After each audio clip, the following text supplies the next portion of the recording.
The alien apex predator lay dying in a crater of its own blood.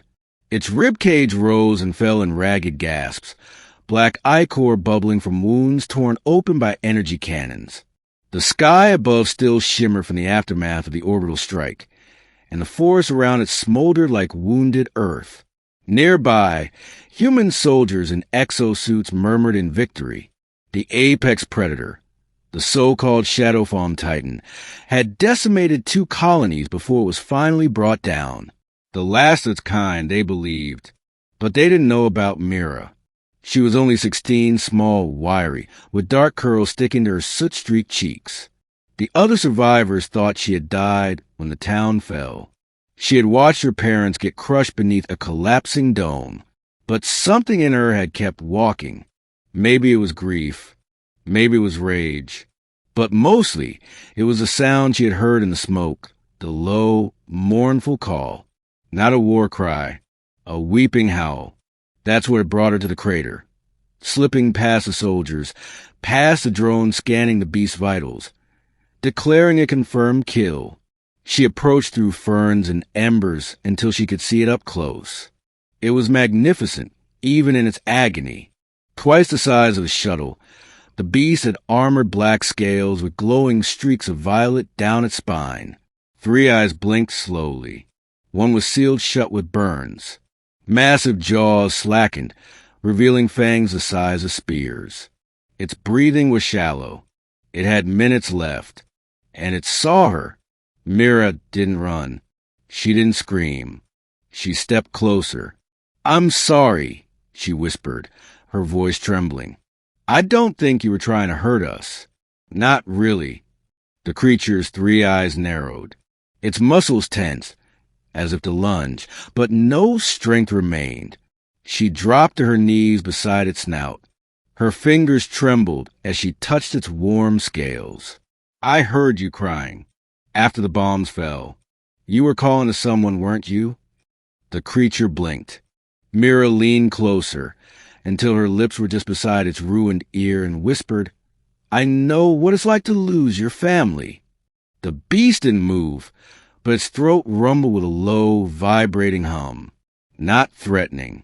Listening. Mira pressed a hand over her heart. "I don't know if you can understand me, but if you do, please, don't die thinking we all wanted this. I didn't. I don't think you're a monster." For the first time, its 3rd eye, slit-pupiled and glowing like starlight, opened fully and met her gaze, and then it touched her mind. Not with words, not with images, with feelings, loss, agony, the shriek of its mate torn apart by humans who had stumbled into its nesting territory, the frantic call for its children when the sky rained fire. It had only wanted to protect what was left. Mira gasped, tears streaking down her cheeks. She put her forehead against its muzzle. "I'll tell them," she whispered. "I'll tell the others. You're not the villain. You were afraid. You fought because we hurt you first." The creature's breath slowed.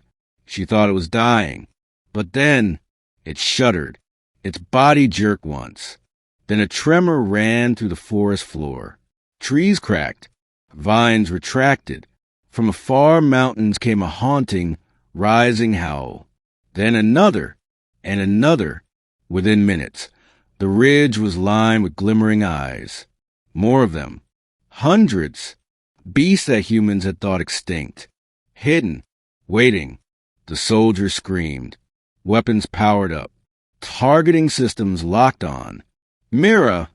Someone yelled from the edge of the crater. "Get away from it." But she stood, arms out in front of the dying beast, her back to its broken form. "Stop," she screamed. "They're not attacking.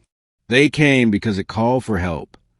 One of the new titans stepped forward, slenderer than the wounded one, but equally massive. It sniffed the air, eyes focused on Mira. Then it looked down at the fallen creature and let out a soul-rending, keening wail. A mourning cry. Its mate.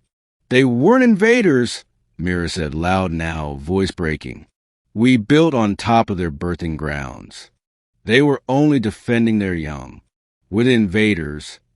But her words were swallowed by tension. The soldiers didn't lower their guns. The alpha beast stepped between Mira and the nearest drone, body tensed, eyes glowing with rage. Please. Mira shouted. You kill them now. It becomes war again. Forever. Let me show them. Let me prove that we can stop. There was a long, horrible silence. Then, the dying beast behind her reached out a talon and tapped Myra's shoulder gently, as if saying enough. And with its last breath, it let out a powerful, resonant roar, not of anger but of farewell. All across the ridge, the others answered, not in fury, but in grief. Then, slowly, one by one, they turned and disappeared into the mist. Mira collapsed to her knees, sobbing.